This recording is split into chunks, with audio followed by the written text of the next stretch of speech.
In Stockton, Caden sits curled into the corner of the couch, the television flickering silently in front of him. He doesn't look up when the front door opens. He recognizes the sound of Susan's keys, Michael's footsteps. Familiar. Safe. He hears the kettle being filled. Set on the stove. Tea. Susan only does that when they're going to talk. When something matters. His shoulders tense almost imperceptibly, but he doesn't move. Tea helps. Tea gives his hands something to do. When the kettle clicks off, Susan comes into the living room with 2 cups. She sets one on the coffee table within his reach. Caden reaches for it automatically, wraps his fingers around the warmth. He turns off the TV himself. He's ready. As ready as he can be. Susan sits across from him, not too close. She waits until he takes a small, careful sip. Caden, she says softly, I have something to tell you. It might make you feel unsettled, but it's good news. His stomach tightens. He nods once and takes another sip, grounding himself in the taste, the heat. Susan keeps her voice slow and even. We've learned more about your past, about where you come from. Caden's eyes stay on the surface of the tea. We found your biological parents, she continues. Their names are Amber and Josh Parker. His fingers tighten slightly around the cup. You weren't an only child, Susan says. You were born as one of 3 identical brothers. You're a triplet. Caden's breath stutters. 3? Yes, she says gently. You have or had 2 brothers, and you also have a younger brother. The words don't fit neatly anywhere in his mind. Brothers, parents, a family. He feels the familiar pull to retreat, to count, but he stays. Your name at birth, Susan says carefully, was Carter Anthony Parker. The name lands softly, not like a blow, more like an echo. Carter, he repeats under his breath. Susan nods. You were taken when you were very young. You weren't abandoned. Your parents didn't give you up. You were kidnapped by strangers who took you and your brothers. Caden's jaw tightens. His eyes close for a brief second.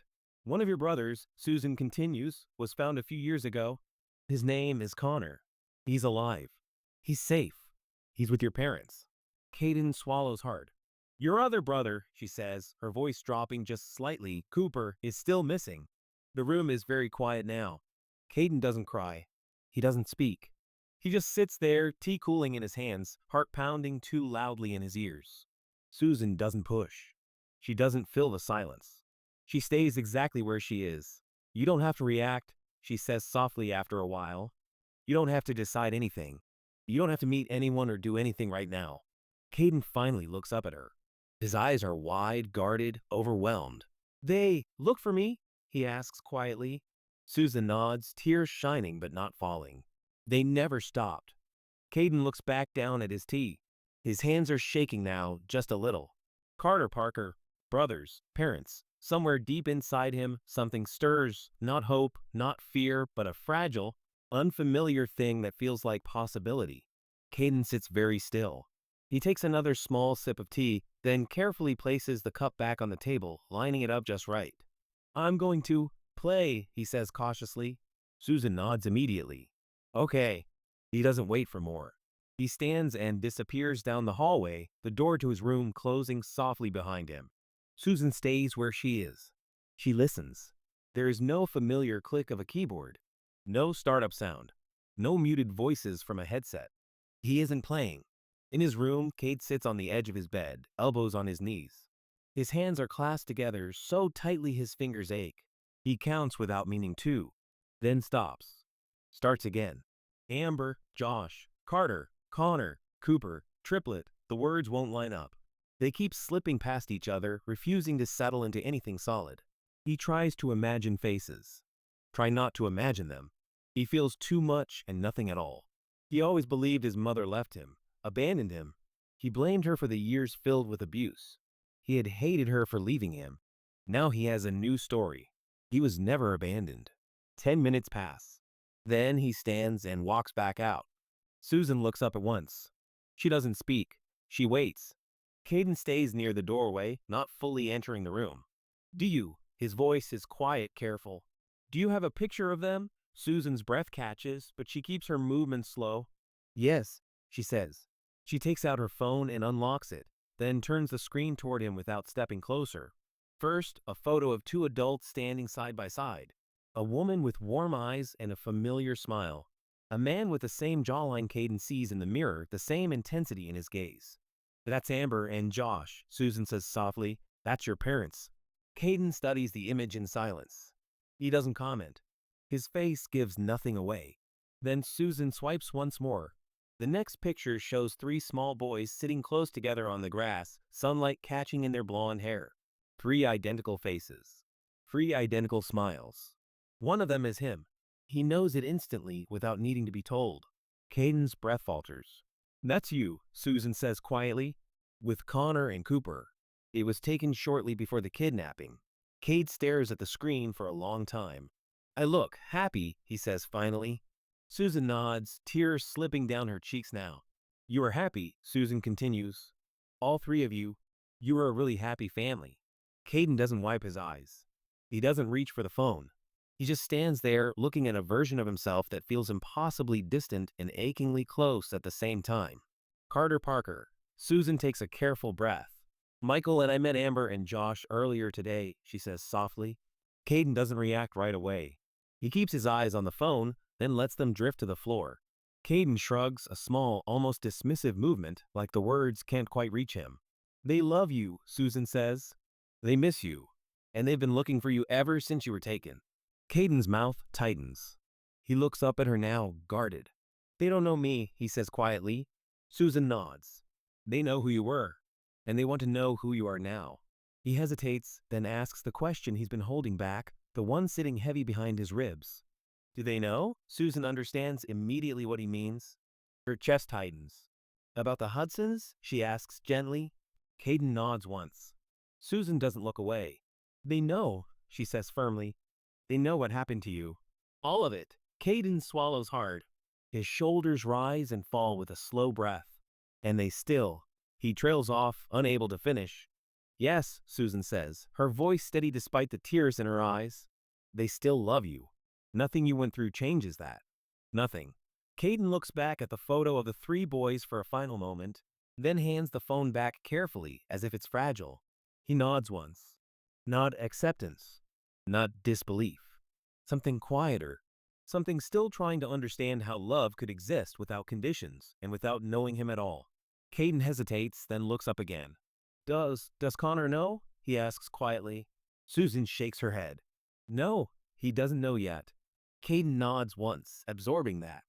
But Susan adds gently he misses his brothers very much. He's never stopped. She tells him how Connor was found at 13, how he came back to live with Amber and Josh, how he's been with them ever since. He looks like you, Susan says, managing a small smile. Caden doesn't smile back, but something in his shoulders loosens just a fraction. And Cooper is still missing? He asks. Susan's expression softens. Cooper is still missing. The police is still looking for him. Caden nods again. The answer hurts, but it doesn't surprise him. Where do they live? Roseville, Susan replies. Not far from here. She studies him for a moment, then adds carefully, I know how you process things.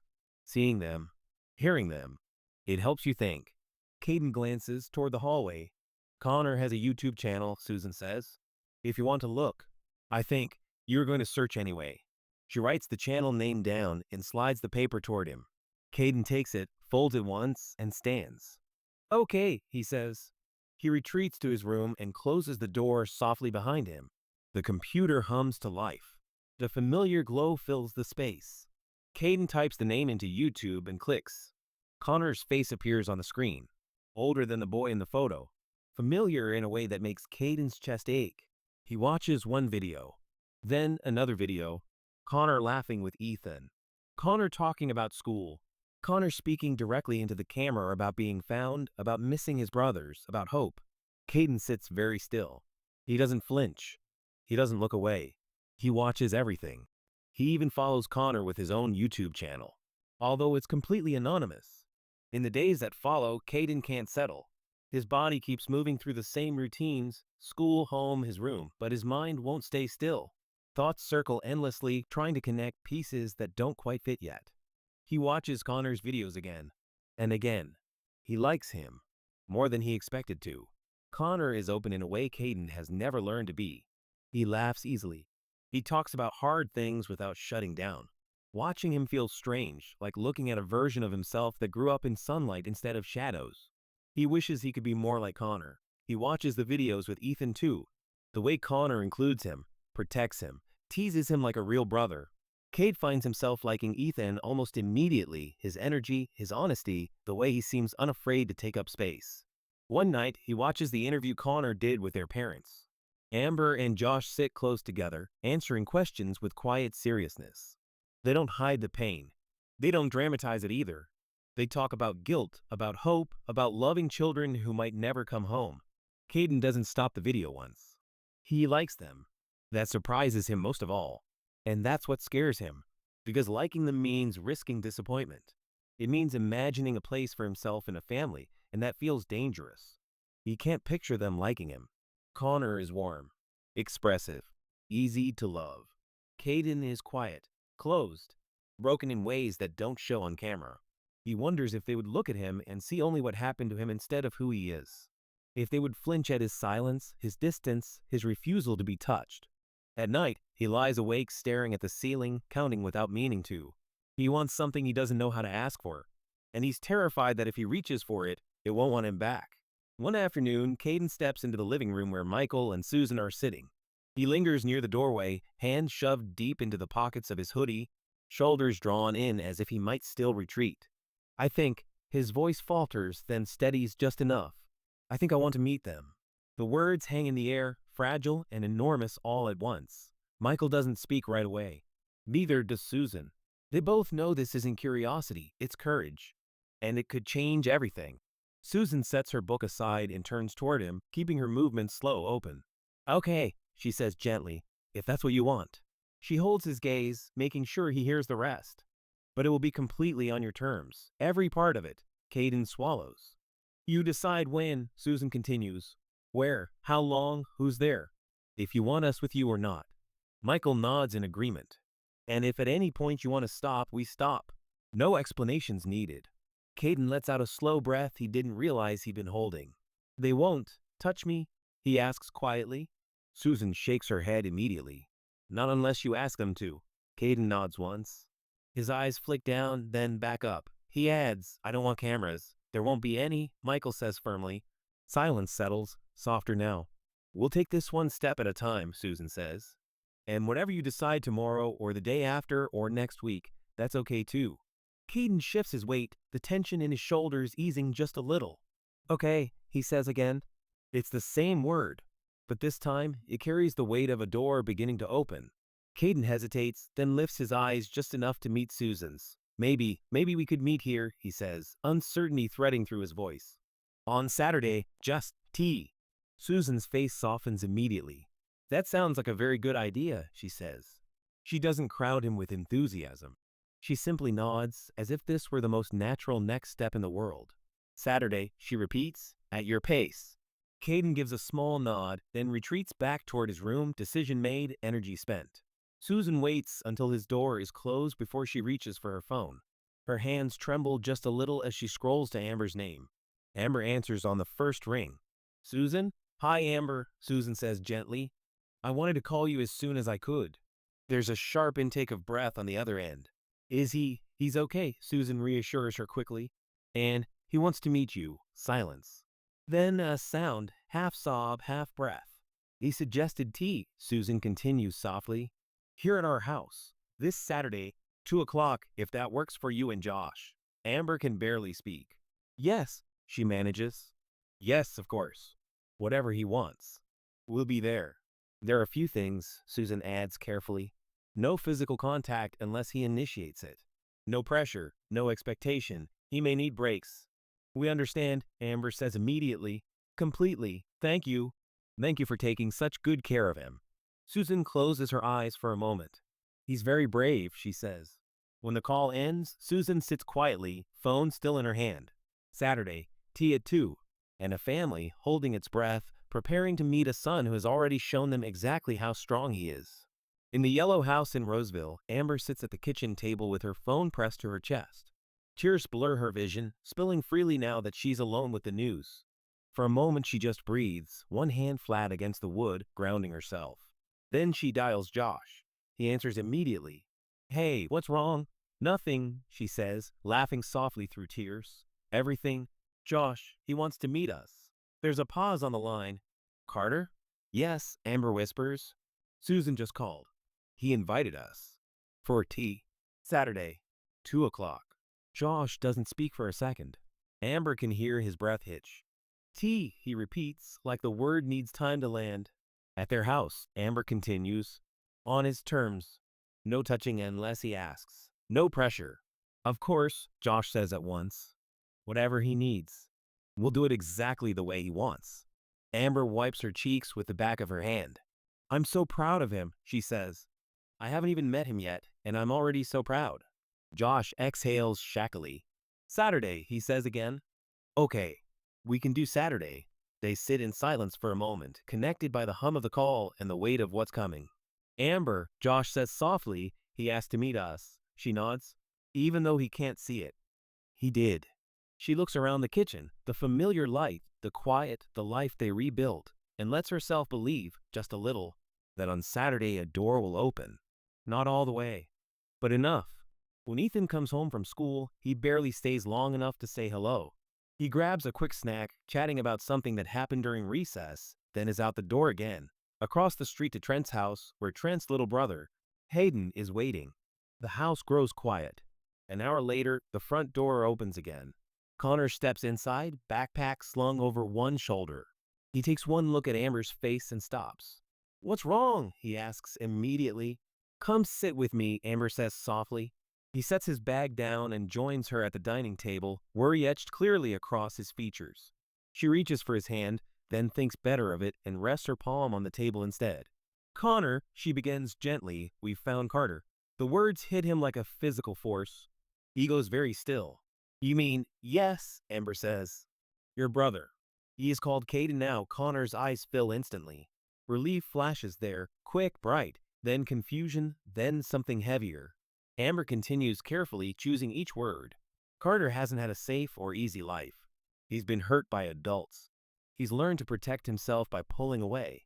Connor swallows hard. He's shy, she adds, and he doesn't like being touched. He needs time. Everything has to happen slowly on his terms. Connor looks down at his hands. I thought maybe the others would have had it better than me, he says quietly. Amber's heart breaks a little more at that. I know, she whispers. She tells him about the plan. About Saturday. About tea at Carter's foster home in Stockton. Stockton? Connor repeats, stunned. He's been that close? All this time? Amber nods. Sometimes the truth is cruel that way. Connor leans back in his chair, staring at the ceiling. Does he know about me? Yes, Amber says. He's seen your videos. Connor lets out a breath he didn't realize he'd been holding. Do you have a picture of him? He asks after a moment. Amber shakes her head. He doesn't like having his picture taken, but I have one from he was 13. The same age you came here, Connor nods, understanding more than he wants to. Amber showed him a picture of a kid in a hoodie and a cap. His long bangs fell down covering the left eye. He doesn't smile. He looks sad. He sits there quietly, the excitement of being found again tangled tightly with grief and worry for a brother who survived in a very different way. I'll be careful, he says finally. I won't mess this up. Amber reaches across the table then, resting her hand over his. You won't, she says softly. You already know how to love him. Later that evening, when the house has settled into its softer nighttime rhythm, Amber and Josh sit Ethan down at the kitchen table. Connor stays nearby, leaning against the counter, quiet but attentive. We want to tell you something important, Amber says gently. Ethan looks between them, curious but unafraid. Okay. They tell him the story the same way they told Connor, slowly, carefully, that they have found another brother. That his name is Caden, but he is Carter. That he's safe now, but shy. That he needs time, patience, and kindness. Ethan's eyes widen. So, I have another big brother? He asks. Amber nods, smiling through the tightness in her throat. You do. Ethan breaks into a grin so wide it's almost blinding. That's awesome. Connor lets out a small, surprised laugh. He doesn't like hugs, Josh adds gently. Ethan thinks about that for half a second. That's okay, he says seriously. I'm good at not hugging. And I'm good at waiting. Amber feels her eyes sting again. We're going to meet him on Saturday, she tells him. Ethan nods enthusiastically. Cool. Can I bring something? Like, I don't know. A drawing? Or tea? You said he likes tea, right? Connor smiles at him then, really smiles. You're going to be a great little brother, he says. Ethan shrugs, still grinning. I already am. The moment is light, hopeful, grounded in the simple, unwavering optimism Ethan has always carried. For the first time that day, the weight in the room lifts just a little. Saturday arrives far too quickly. Caden can't settle. He paces the narrow path between the living room and his bedroom, back and forth, like movement itself is the only thing keeping his thoughts from collapsing in on each other. He checks the coffee table again. And again. 7 cups. 7 saucers. They stand perfectly aligned, handles turned the same way. Sugar bowl. Milk jug. 3 kinds of tea, plus the chamomile he prefers. Susan's homemade fruit tart sits in the center, cut neatly, waiting. Caden swallows. He disappears into the bathroom for what feels like the 10th time. He studies his reflection, adjusts his cap, brushes his bangs down so they fall exactly where they should, shielding, hiding, comforting. He tugs at the sleeves of his favorite hoodie, grounding himself in the familiar weight of it. Okay, back into the living room. One more scan. Nothing out of place. Nothing unexpected. Susan watches from the armchair, saying nothing. She doesn't interrupt the ritual. She knows what it costs him to prepare like this. She also knows what it means. He is ready. Michael appears in the doorway, glances around once, then nods quietly. Everything is as it should be. He comes to stand beside Susan, close but not crowding. Caden stops pacing. All 3 of them hear it at the same moment. A car turns into the driveway. Gravel crunches. An engine idles, then shuts off. Caden's chest tightens. His hands curl into fists, then relax. He doesn't move toward the door. He just stands there, breathing carefully, counting once without meaning to, and then stopping. Susan smiles softly, certainty and pride in her eyes. You've got this, she says, not as encouragement, but as fact. Outside, doors open. Voices murmur, low, careful, restrained. Inside, Caden stands still in the living room, surrounded by 7 cups of tea, waiting to meet the family he lost before he ever learned how to remember them. The doorbell rings. Michael moves toward the door, calm and hurried. Caden stays where he is, heart pounding so hard it feels loud in his ears. He watches the doorway, every muscle tense. He hears Michael's voice. A greeting. Soft replies. Then footsteps. Connor is the first to step inside. For a split second, everything freezes. Connor's eyes find Caden immediately. He stops, just inside the doorway, emotion flashing across his face, relief, disbelief, something like awe. He smiles, shaky and real, and wipes at his eyes with the heel of his hand. Bro, he says quietly. The word lands gently. Not heavy. Not demanding. Before anyone can react, before Caden can second-guess himself, he does something no one expected. He lifts his arm. Extends his fist. Connor's breath catches. Then he smiles wider, steps forward just enough, and bumps his fist against Caden's. A simple touch. Brief. Safe. Susan presses a hand to her mouth, tears filling her eyes. Michael looks away, blinking hard. Amber and Josh follow Connor inside, with Ethan just behind them. They stop, taking Caden in, really seeing him, for the first time. No one rushes him. No one reaches out. Caden straightens. His heart is racing, his body already protesting, but he forces himself to do it. He holds out his hand. First to Amber. She hesitates only a fraction of a second before taking it carefully, reverently, like something precious and fragile. Her eyes are shining, but she doesn't cry. Then Josh. A firm, respectful handshake. No pulling closer. No sudden movement. Finally, Ethan, who grips his hand with quiet enthusiasm and a bright, nervous smile. Hi, Ethan says. I'm Ethan, Caden nods. Caden, he replies automatically, then corrects himself softly. Carter, either is fine. Ethan hands him a drawing with 5 people standing in the front. Ethan, Connor, Carter, Amber, and Josh. Caden takes the drawing and politely thanks Ethan. They move to the table soon after. Tea is poured, plates passed. The tart is cut. Caden sits between Connor and Susan with Michael across from him. It helps, being flanked by calm, by familiarity. He keeps his hands wrapped around his cup, grounding himself in the warmth. Conversation starts slowly, then finds its rhythm. Connor talks. Ethan talks.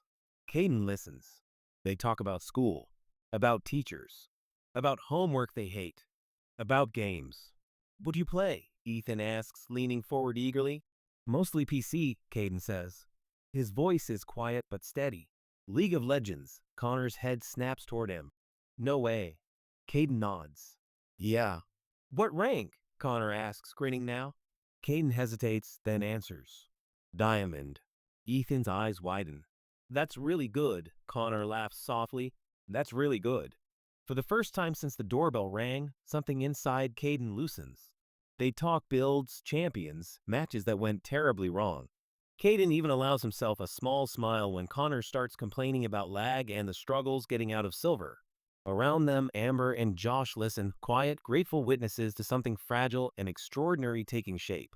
And Caden sits at a table with his family, saying just enough, listening even more, discovering, slowly, that this might be a place where he is allowed to exist exactly as he is. Later that evening, long after the Parker family has gone home and the house has settled back into its familiar quiet, Caden drifts into the living room. Susan is sitting on the sofa with a blanket over her legs, a book open in her lap, though she hasn't turned the page in a while. She looks up when he appears. Caden stands for a moment, hands in his hoodie pockets, gaze fixed somewhere just past her shoulder. I think, he begins, then stops. Swallows. I think I might want to see them again soon. The words are careful, measured, but they're his. Susan's chest tightens with pride. She doesn't rush toward him or flood the moment with praise. She simply smiles, warm and steady. I think that sounds like a really good idea, she says. Caden nods once, relieved. A weight he didn't realize he was carrying eases just a little. You did something very brave today, Susan adds quietly. He shrugs, but there's the faintest hint of something softer in his expression now. Something like confidence, maybe. Or trust. Susan watches him as he turns back toward the hallway, already retreating into his space, and she knows, without doubt, that tonight marked a turning point.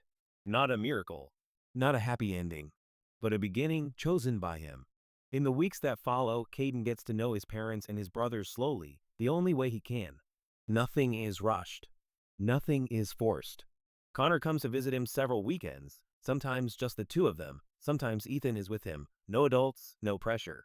They game, talk, and sit in comfortable silence. Connor never reaches for him. Ethan learns quickly when to talk and when to wait. A couple of times a week, Amber and Josh stop by too. Sometimes they stay. Sometimes they just bring tea and sit for a while. Carter begins to recognize their voices, their rhythms, the way they move around him without crowding. Somewhere along the way, he lets go of a name. I was Cade with the Hudsons, he tells Susan and Michael one evening.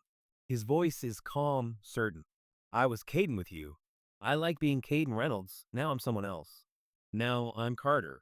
I'm Carter Anthony Parker. They don't argue. They understand.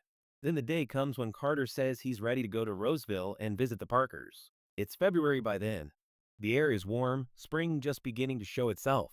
When Carter and Susan pull up in front of the yellow house, it looks exactly as Amber once described. Quiet, welcoming, sunlight soft against the walls. Connor and Ethan are waiting at the door. They show him around slowly. The living room, the kitchen. Their own rooms, Connor's first, then Ethan's, each space lived in, personal, safe. Finally, Connor stops in the hallway. This is our old room, he says softly.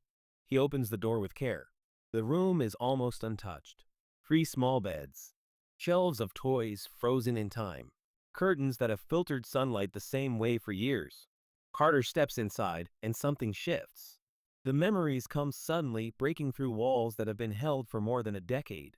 Not images at first, but sensations. A soft weight in his arms. A familiar shape. My bunny, he whispers. Connor turns to him, startled.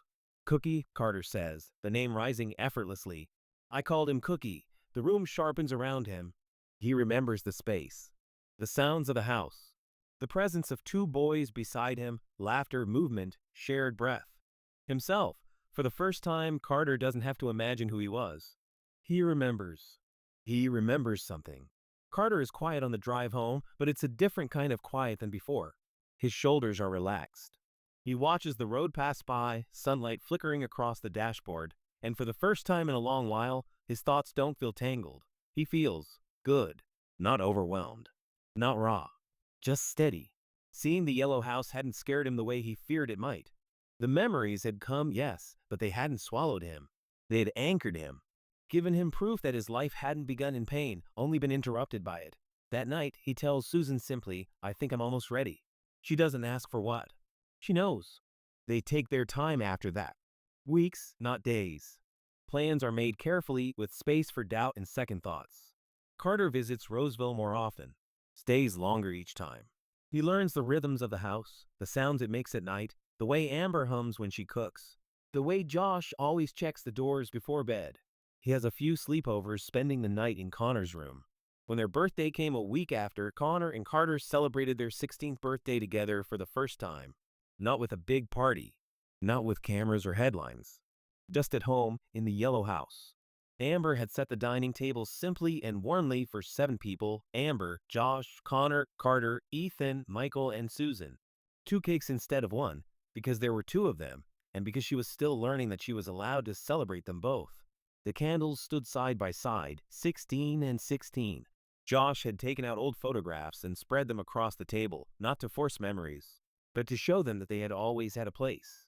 Connor was lighthearted, smiling. He carried the day with the same openness that had helped him survive everything he had lost.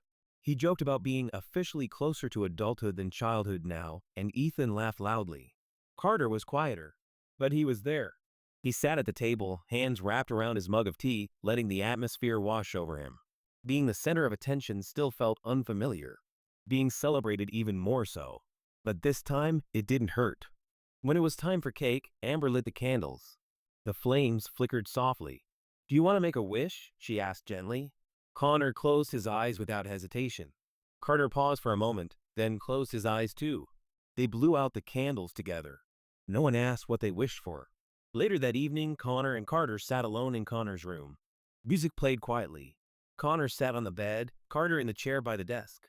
"It's strange," Connor said after a while, "that we're the same age. That we should have been doing this together all along." Carter nodded.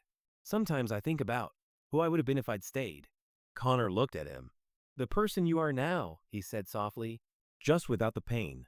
Carter didn't answer, but he took the words in. Carter would stay for the night. Before they went to sleep, Carter did something rare. He placed his hand briefly on Connor's forearm, more a question than an action. "Thank you for waiting for me," he said quietly. Connor smiled. Always.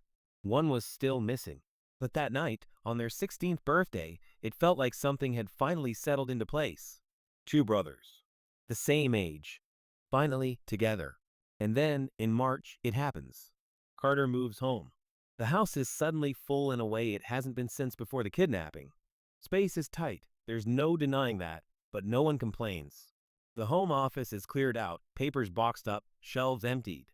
By the end of the week, it's a bedroom. Carter's room. It's simple at first. Neutral colors.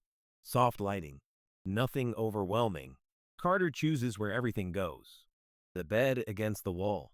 The desk by the window. His computer set up just the way he likes it. Amber stands in the doorway that first night, not stepping in unless invited. "You can change anything," she says gently. "Anytime." Carter nods. It's good. And it is. Not perfect. Not healed, but safe. That night, for the first time, Carter falls asleep in his own room under the same roof as his parents and brothers. Not as a visitor, not as a guest, but as someone who belongs there. The yellow house breathes differently again. It is full or almost full. It wasn't easy for Carter to slip into family life the way it had been for Connor. Connor had stepped back into something familiar. Carter was learning something entirely new without a map. There were countless small moments where he didn't know what to do, how long to stay at the table, when to speak, how to react when someone laughed or teased or got close. He watched more than he acted, measuring every move. Michael and Susan did regular visits and continues to do therapy with him. He talked about adjusting, about wishing he could hug his mother, and about feeling awkward and home on the same time. It all came to a head one afternoon when the boys were upstairs alone. Carter sat at his desk, headphones on, deep into a game of League of Legends. Ethan stood behind his chair, leaning against the bed, watching the screen. They talked casually about the match, about a play Ethan thought was cool, about nothing important. It was easy, comfortable. Then Carter won. He pulled off his headset and pushed his chair back, standing up with a quiet breath of relief. Without thinking, without meaning anything but excitement, Ethan stepped forward and wrapped his arms around Carter's waist. For a split second, Carter's brain shut off. His body reacted before thought could catch up. He shoved Ethan away hard enough that Ethan stumbled back and fell onto the bed. The room went silent. Ethan stared at him, wide-eyed and shocked. Carter froze, horror flooding his face. "I'm sorry," Carter blurted out, his voice breaking. "I'm so sorry, I didn't mean to. I'm sorry." Connor rushed in, alarmed by the noise. "What happened?" Ethan sat up slowly, still shaken. He looked from Connor to Carter, confusion and hurt twisting together on his face. "Why push?" "To you, not like me?" he asked quietly. "Is that why you pushed me?" Carter's chest felt tight, like he couldn't get enough air. His eyes darted between them. "I can't," he said, his voice barely holding together. "I can't do that. I can't be touched." Ethan frowned. "But why?" he asked, genuinely confused. "I don't understand. We are brothers." Carter swallowed hard. His hands were shaking. He could have walked away. He could have shut down. Instead, he sat down on the edge of the bed. Slowly, haltingly, but without hiding behind vagueness, Carter told them. He told them about the Hudsons. About fear. About being locked away. About learning that touch wasn't safe, that it meant pain, that it meant losing control. He didn't describe everything, but he didn't soften the truth either. He told them why his body reacted before his mind could stop it. By the time he finished, the room was heavy with silence. Ethan's eyes were full of tears. Connor's jaw was tight, his fists clenched at his sides. "I didn't mean to hurt you," Carter whispered. "I just panic." Ethan slid off the bed and stood in front of him, but this time, he stopped at a careful distance. "I'm sorry," Ethan said softly. "I won't do that again, I promise." Connor knelt beside Carter, close but not touching. "You don't have to explain yourself ever again," he said firmly. "We get it." Carter nodded, tears finally spilling over. It wasn't a perfect moment, but it was an honest one. And for the first time, Carter didn't feel like his past had broken something beyond repair. Not long after the incident in Ethan's room, the house settles into a new kind of awareness. No one talks about it constantly. No one walks on eggshells. But everyone is more attentive, more intentional. Especially Ethan. At first, he keeps his distance. Not out of fear, but out of respect. He still talks to Carter the same way, still laughs with him, still follows him around the house with questions and stories. He just stops reaching out without thinking. One evening, they're sitting on opposite ends of the couch, gaming quietly. Ethan wins a round and grins, excitement bubbling up automatically. He stops himself. Carter notices. Ethan shifts, hands fidgeting for a second before he looks at him. "Can I?" he asks softly, arms half lifted, unsure. Carter's chest tightens, but this time he's ready. He nods once, small, clear. Ethan steps forward and wraps his arms around him, not too tight, not sudden. Carter stiffens for a heartbeat, then exhales. He lets it happen. He lets himself feel it. It lasts only a second or two. Then Ethan pulls back, smiling like he's just been trusted with something fragile. From then on, that becomes their rhythm. Ethan always asks. Ethan always initiates. And slowly, very slowly, Carter starts to relax into it. The hugs don't come every day. Some days Carter shakes his head, and Ethan accepts it without disappointment. Other days, Carter nods, and they share a brief, quiet moment that says more than words ever could. One afternoon, Carter walks into the kitchen where Amber is standing at the counter, chopping vegetables. She looks up and smiles at him, warm, open, never demanding. Without thinking too much about it, Carter steps closer. Amber freezes for half a second, afraid to move. Carter hesitates, then gently wraps his arms around her. It's awkward, careful, short, but it's real. Amber's breath catches. She doesn't pull him closer. She doesn't cry. She just rests her hands lightly against his back, exactly where he can feel them without being overwhelmed. "Thank you," she whispers.